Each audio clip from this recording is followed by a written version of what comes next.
राजस्थान में आज सुबह सुबह कांग्रेस के अध्यक्ष गोविंद सिंह डोटासरा के घर पर ईडी पहुंच जाती है और ईडी का छापा, ईडी की रेड पड़ती है। और वहीं मुख्यमंत्री अशोक गहलोत के बेटे वैभव गहलोत को भी सम्मन भेजा जाता है। और यह बताने की जरूरत नहीं है कि राजस्थान के अंदर 1 महीने के भीतर भीतर अब चुनाव होना है। चुनाव अब 1 महीने के भीतर प्रवेश कर चुके हैं।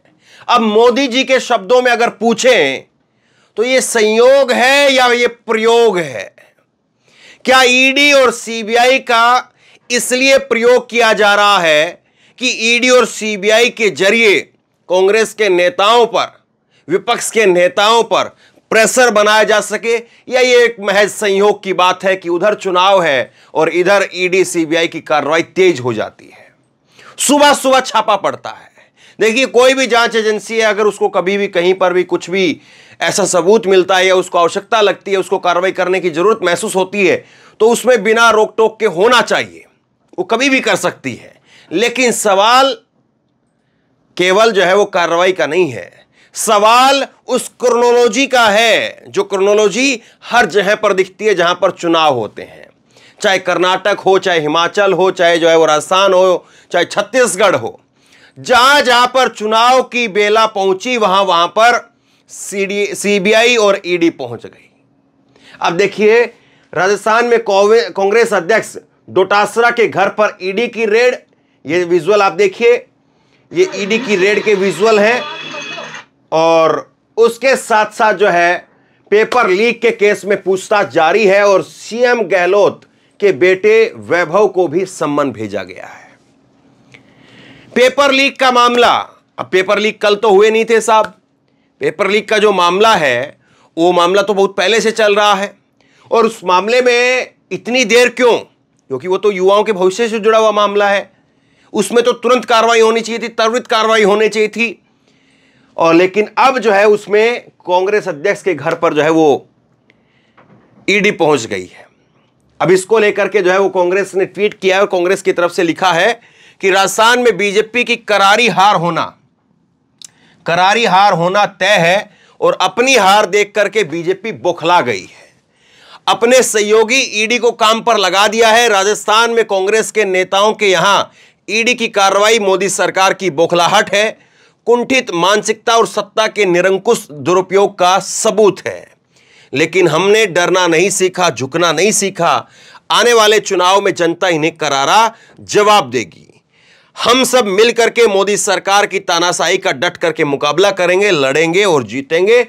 सत्यमेव जयते, सत्यमेव जयते कांग्रेस कह रही है। अब कितना सत्य है, कितना सत्य नहीं है, ये तो खैर जांच के बाद पता चलेगा।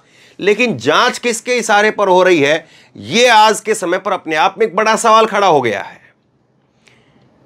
क्या कह रहे हैं कांग्रेस के प्रवक्ता पवन खेड़ा, सुनवाता हूं मैं आपको। उन्होंने ट्वीट किया है, पहले चुनाव प्रचार में भाजपा को मोदी का सहारा था और अब जो है मोदी जी से कोई काम नहीं चल रहा है तो ये ले आए हैं ईडी जी को। अब मोदी जी लाओ या ईडी जी ले आओ, राजस्थान कभी दिल्ली के आगे ना झुका है और ना झुकेगा, ये उन्होंने कहा। सुनिए जरा। आज फिर से राजस्थान में ईडी पहुंच चुकी है। आज हमारे प्रदेश अध्यक्ष गोविंद सिंह डोटासरा जी पर कार्रवाई हुई। ये एक परंपरा। अब तक क्या होता था कि जहां चुनाव हो, किसी स्तर का चुनाव हो, मोदी जी पहुंच जाते थे।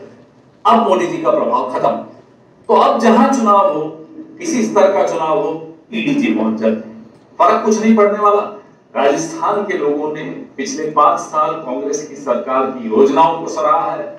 इस बार फिर से वो कांग्रेस को आशीर्वाद देना चाहते हैं। अभी पिछले हफ्ते गहलोत जी ने एआईसीसी में बैठकर एक प्रेस वार्ता की और कहा था कि ईडी और एजेंसीज की भूमिका बढ़ने वाली है। उन्हें समझ में आ गया था कि जो कुंठा भारतीय जनता पार्टी में है, हार को लेकर भारतीय जनता पार्टी इतनी आश्वस्त है कि तुरंत ईडी, इनकम टैक्स, सीबीआई को राजस्थान में छोड़ दिया। अभी कुछ योजनाएं घोषित हुई थी। प्रियंका गांधी जी अभी राजस्थान कल गई, उन्होंने अच्छी घोषणाएं की। उन घोषणाओं का असर यह है कि सुबह सुबह आज ईडी की दस्तक हो गई है। राजस्थान के लोग सब कुछ देख रहे हैं।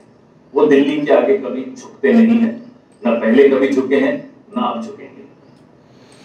ये कांग्रेस कह रही है कि भाई हम झुकेंगे नहीं, और ये पहले ही अशोक गहलोत ने इसका जिक्र कर दिया था। क्या कहा था अशोक गहलोत ने, आगे मैं आपको सुनाता हूं और सुनिए कि अशोक गहलोत ने किस तरह से अब से करीब करीब जो है वो एक हफ्ता भर पहले जब एआईसीसी के अंदर प्रेस कॉन्फ्रेंस की थी, तो उसी समय पर ईडी सीबीआई के प्रमुखों को क्या कुछ कहा था वो सुनवाऊंगा मैं आपको। लेकिन एक जरा सोचने वाली बात है, जरा सोचने वाली बात यह कि कहीं पर चुनाव हो वहीं पर एक्टिव जो है वो सीबीआई ईडी क्यों हो जाती है। और ये मैं इसलिए नहीं कह रहा हूं कि ये यहां पर कोई रेड हुई है या कोई और बात है, एक ट्रैक रिकॉर्ड है हमारे सामने। और ये बीजेपी के नेताओं पर ईडी सीबीआई क्यों नहीं चलती है। भाई चलो आप ये कहेंगे कि यहां पर अशोक गहलोत की सरकार है, कांग्रेस की सरकार है, पेपर घोटाले के अंदर जो है वो अगर कांग्रेस के नेताओं को सत्ता में जो बैठे लोग हैं उन पर अगर जांच नहीं होगी तो किस पर जांच होगी। बिल्कुल सही बात है, लेकिन क्या इसी तरह की जांच शिवराज सिंह चौहान के वहां पर हुई है? क्या इसी तरह की जांच जो है योगी आदित्यनाथ के यहां पर हुई है? क्या वहां पर घोटाले नहीं हुए? क्या वहां पर जो पेपर लीक नहीं हुआ? बता दीजिए कोई अगर कहे तो ना हुआ तो। लेकिन अगर इस तरह की जांच वहां पर दिखी हो तो बताइए। खैर, अब देखिए इस मामले के अंदर जो है वो क्या कहा जा रहा है। इस मामले के अंदर जो है राजस्थान में हुए पेपर लीक के मामले को लेकर के प्रवर्तन निदेशालय ईडी की टीम ने आज सुबह प्रदेश कांग्रेस अध्यक्ष गोविंद सिंह डोटासरा के घर पर छापेमारी की।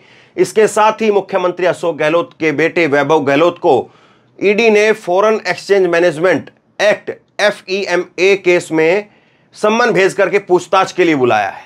ईडी फिलहाल डोटासरा और उनके रिश्तेदारों से पूछताछ कर रही है। ईडी की टीम डोटासरा के जयपुर सिविल लाइन में सरकारी आवास सहित सीकर स्थित निजी आवास पर भी पहुंची है। सूत्रों के मुताबिक जयपुर में 3 और सीकर में 2 जगह पर ईडी की रेड चल रही है। छापों के बाद डोटासरा ने सोशल मीडिया पर पोस्ट कर करके कहा है, सत्यमेव जयते। सबका अपना अपना सत्य है। अब ईडी का सत्य क्या है ये सामने आ नहीं पा रहा है। ईडी किसके सत्य पर चल रही है ये भी सामने आ नहीं पा रहा है, क्योंकि ईडी की तरफ से तो बार बार यही कहा जाएगा कि हम अपनी तरफ से जो है वो कर रहे हैं, जो हमें तथ्य मिलते हैं सत्य उसके आधार पर हमारा जो है वो सच तय होता है, हमारा सत्य तय होता है। लेकिन विपक्ष के नेताओं को ही केवल निशाने पर। अब यही बात जो है वो कुछ दिन पहले एक वीडियो क्लिप और वायरल हो रही है गोविंद सिंह डोटासरा की। उन्होंने कहा था कि ईडी और सीबीआई को बुला लो, और ईडी और सीबीआई जो है अब धीरे धीरे पहुंचेंगे। आज ईडी पहुंच गई है, हो सकता है सीबीआई पहुंच जाए। सुनिए।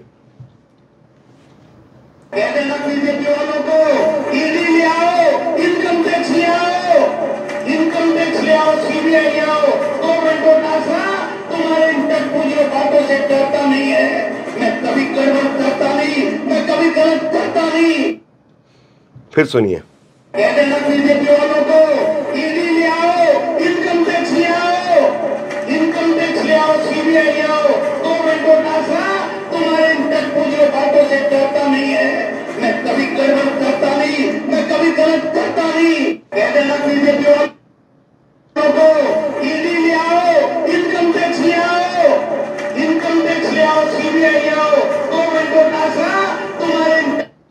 ये 26 अगस्त 2023 की इनकी क्लिप है।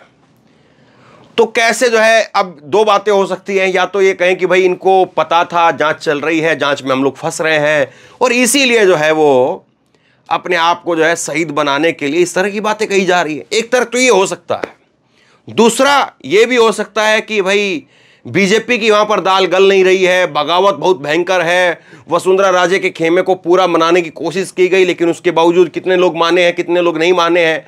वसुंधरा को कितना साइडलाइन करने की कोशिश की गई, लेकिन उसके बाद वसुंधरा दबी नहीं। वसुंधरा को कितना जो है वो मनाया गया है या कितना नहीं मनाया गया है। तो जो कुछ अब बीजेपी को लग रहा था कि गैप बच रहा है, जगह जो खाली है, क्या वो गैप जो है वो अब जहां पर जगह खाली थी, जो बगावतियों की वजह से नुकसान हो रहा था, जो वसुंधरा की वजह से नुकसान हो रहा था, या जो और किसी कारण से नुकसान हो रहा था, तो क्या उस गैप को अब ये ईडी सीबीआई के जरिए भरने की कोशिश हो रही है? सवाल यहां पर है। कांग्रेस अध्यक्ष मल्लिकार्जुन खड़गे का इस पर ट्वीट आया है, चुनाव आते ही ईडी सीबीआई आईटी आदि भाजपा के असली पन्ना प्रमुख बन जाते हैं। राजस्थान में अपनी निश्चित हार को देख करके भारतीय जनता पार्टी ने आखिरी दांव चल दिया है। ईडी ने छत्तीसगढ़ के बाद राजस्थान में भी विधानसभा चुनाव अभियान में उतरते हुए कांग्रेसी नेताओं के खिलाफ कार्रवाई शुरू कर दी है। मोदी सरकार की तानाशाही लोकतंत्र के लिए घातक है। हम एजेंसियों के दुरुपयोग के खिलाफ लड़ते रहेंगे। जनता भाजपा को करारा जवाब देगी। वहीं श्रीनिवास बीवी ने लिखा है कि खिसियानी बिल्ली खंबा नोचे। राजस्थान में बुरी तरह से चुनाव हारने की कगार पर पहुंच चुकी भाजपा को बचाने की बीजेपी की विशेष इलेक्शन डिपार्टमेंट विंग ईडी मैदान में कूद चुकी है। प्रदेश कांग्रेस अध्यक्ष गोविंद डोटासरा के घर मतदान से ठीक 1 महीना पूर्व ईडी की रेड बेहद ही शर्मनाक है। मोदी जी लड़ना है तो जनता की अदालत में सामने से लड़िए। जांच एजेंसियों के सहारे कब तक चुनाव लड़ेंगे? खैर, नतीजे वही रहेंगे जो हिमाचल और कर्नाटक में थे। तो ये जो है वो कांग्रेस की तरफ से कहा जा रहा है कि इसी तरह से हिमाचल और कर्नाटक में भी ईडी, सीबीआई, बजरंगबली, तमाम सारी चीज़ों का जिक्र नरेंद्र मोदी ने किया। अपने चेहरे को जो है वो खूब लोगों के सामने रखा, लेकिन सब पर जो है सब पर ताला लग गया जब रिजल्ट आया। तो अब सवाल यही है कि लोग जो है वो अब इस पर विश्वास करेंगे कि वाकई कांग्रेस के नेताओं ने पेपर लीक करवाए थे, कांग्रेस के नेताओं की वजह से पेपर लीक हुए, और उस मामले में जो है वो अब सीबीआई, ईडी कार्रवाई कर रही है और ये लोग फंस रहे हैं। क्या जनता इस परसेप्शन पर जाएगी, या जनता इस परसेप्शन को देखेगी कि जैसे जैसे चुनाव आते हैं वैसे वैसे एजेंसियों का जो है वो जो दबदबा है वो बढ़ता चला जाता है? और क्या फिर जनता ये सोचेगी कि भाई अब जो है बीजेपी की हार हो रही थी या बीजेपी को झटका लग रहा था, कांग्रेस के अंदर जो है किसी प्रकार से कोई खबर आ नहीं रही थी, सचिन पायलट और अशोक गहलोत का जो खेमा है वो भी एकजुट नजर आ रहा था, और गोविंद सिंह डोटासरा और तमाम जो दूसरे नेताओं के बीच में जो कुछ भी खटपट थी वो सब शांत हो गई थी।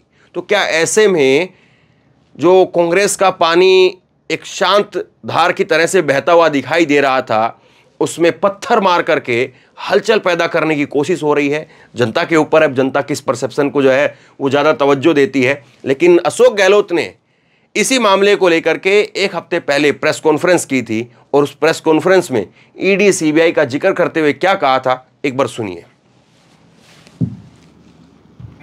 मैं इस मौके, इस मंच से फिर मैं कहना चाहूँगा तीनों एजेंसियों के डायरेक्टर्स को, चेयरमैन को, कृपा करके ये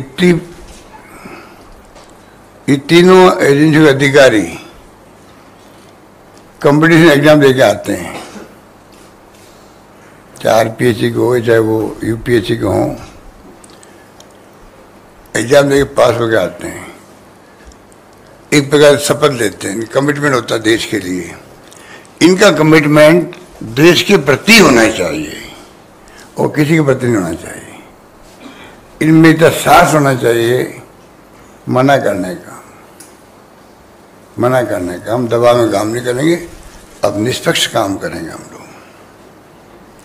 अब जो स्थिति बन गई देश में वो उसी प्रकार बन गई है जैसे आपने देखा होगा। और मैंने आंकड़े देखे हैं कि 10 साल लगा शासन था यूपीए का।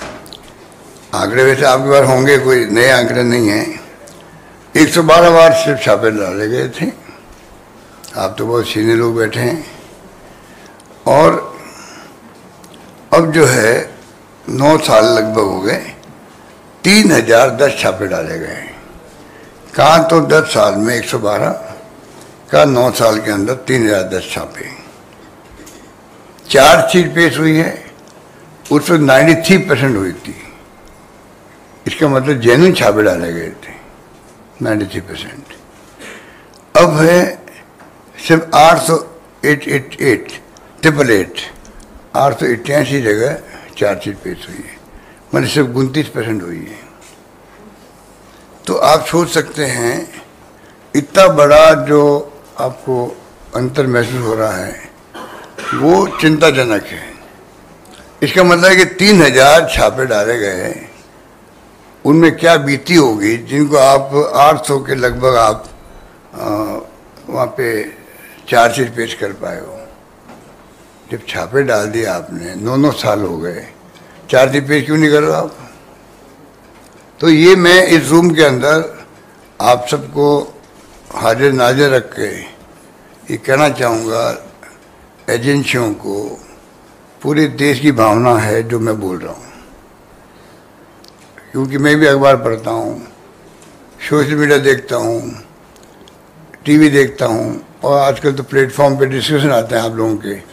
अच्छे से अच्छे राइटर्स बैठते हैं, लेखक साहित्यकार बैठते हैं, जनमंद है, देश देख रहा है, बेबस है देश। आप मेरी भावना की कदर करना, मैं समझता हूँ, उम्मीद करता हूँ कदर करोगे। देश बेबस है। मणिपुर में जो हो रहा है, पूरा मुल्क का एक हिस्सा है, वो अभिन्न अंग है, हम कहते थे। वो अभिन्न अंग है तो उसकी तरफ कोई ध्यान दे रहा है क्या? पूरा देश बेबस है, और प्रधानमंत्री को फुर्सत नहीं है एक दिन जाने के लिए, वहाँ पर एक दिन जाने के लिए। इतनी बड़ी घटना हो जाए, वो मैं एक्सप्लेन नहीं करूँगा, आप सबको मालूम है सीएम ने क्या कहा, मीडिया ने क्या क्वेश्चन पूछे, सब मालूम है आपको। तो क्या हो रहा है? अशोक गहलोत कह रहे हैं कि चार्जशीट पेश नहीं हो रही है, छापे पड़ते हैं, छापे के बाद सुर्खियां बनती हैं, लेकिन उन छापों को चार्जशीट में नहीं बदला जाता है। और मुझे लगता है कि यह बिल्कुल वाजिब पॉइंट है। बाकी इधर उधर जो है वो हर पार्टी, हर नेता अपनी अपनी तरह से कुछ न कुछ राजनीति उसमें घोलेगा, बिल्कुल सही बात है। लेकिन यह बिल्कुल सच है कि जो आंकड़े हैं वो ये बताते हैं कि जहां जहां पर छापे पड़े वहां वहां पर चार्जशीट मोदी सरकार पेश नहीं कर पाई। देश को भी यकीन हो जाता, देश भी मोदी सरकार के ऊपर सवाल नहीं खड़ा करता, लोग भी सवाल नहीं खड़े करते और हम लोग भी सवाल नहीं पूछते, अगर देश में जितने भी ईडी सीबीआई के छापे पड़े हैं, कम से कम इतनी मजबूत सरकार है। तो इतनी मजबूत सरकार, और मोदी जी तो कहते थे कि फास्ट ट्रैक कोर्ट में मामला चले, ये हो वो हो, नेताओं के ऊपर जितने मुकदमे सबसे पहले उनका निपटारा हो, तो फिर उनका निपटारा क्यों नहीं हो पा रहा है? उनमें चार्जशीट क्यों नहीं जो है दाखिल की जा रही है? सजा दिलवाना, ये करना, वो तो बहुत दूर की बातें हो गई हैं। और अक्सर कांग्रेस के प्रवक्ता जो है वो कहते हैं कि आलोक वर्मा, वो कहते हैं कि आलोक शर्मा, माफ कीजिए, वो कहते हैं कि बीजेपी के राज में एक भी ऐसी आज तक एफआईआर नहीं हुई है, नरेंद्र मोदी की सरकार में एक भी ऐसी एफआईआर नहीं हुई है जो घोटालों को लेकर के, भ्रष्टाचार को लेकर के एफआईआर हुई हो और उस व्यक्ति को सजा दिलवा दी हो। तो आप बताइए, आप कर क्या रहे हैं? अगर कोई व्यक्ति घोटाला करता है, अगर कोई व्यक्ति गबन करता है, रिश्वत लेता है, पैसा दबाता है, जनता के साथ गलत करता है, तो आपको कि कौन रोक रहा है उसके खिलाफ कार्रवाई करके और उसको जेल की सलाखों के पीछे भिजवाने के लिए?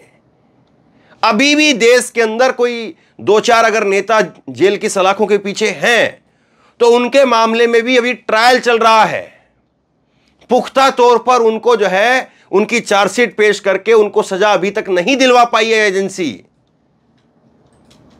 तो फिर तो सवाल उठेंगे कि क्या केवल आप सुर्खियां बनाने के लिए, क्या केवल आप प्रेशर बनाने के लिए, अपना दबदबा दिखाने के लिए, और क्या जिस तरह से विपक्ष आरोप लगाता है एक खास एजेंडे के लिए आप इन सारी चीजों को अंजाम दे रहे हैं? ये सवाल सरकार से भी पूछे जाएंगे और ये सवाल एजेंसियों से भी पूछे जाएंगे। आप बताइए, आप इसको किस तरह से देखते हैं? नीचे कमेंट बॉक्स में अपनी राय लिख करके जरूर बताएं। इस वीडियो को खूब शेयर करें, लोगों तक पहुंचाएं, और इसी तरह की तमाम खबरों के लिए ऑनलाइन न्यूज इंडिया को सब्सक्राइब करें। साथ में जो बेल आइकन है, घंटी है, उसको जरूर दबाएं, ताकि जैसे ही कोई खबर अपलोड करें उसकी नोटिफिकेशन सीधे सबसे पहले आपको मिल सके। और अगर ये वीडियो फेसबुक पर देख रहे हैं तो हमारे पेज को लाइक कीजिए, फॉलो कीजिए और इस खबर को शेयर कीजिए। धन्यवाद।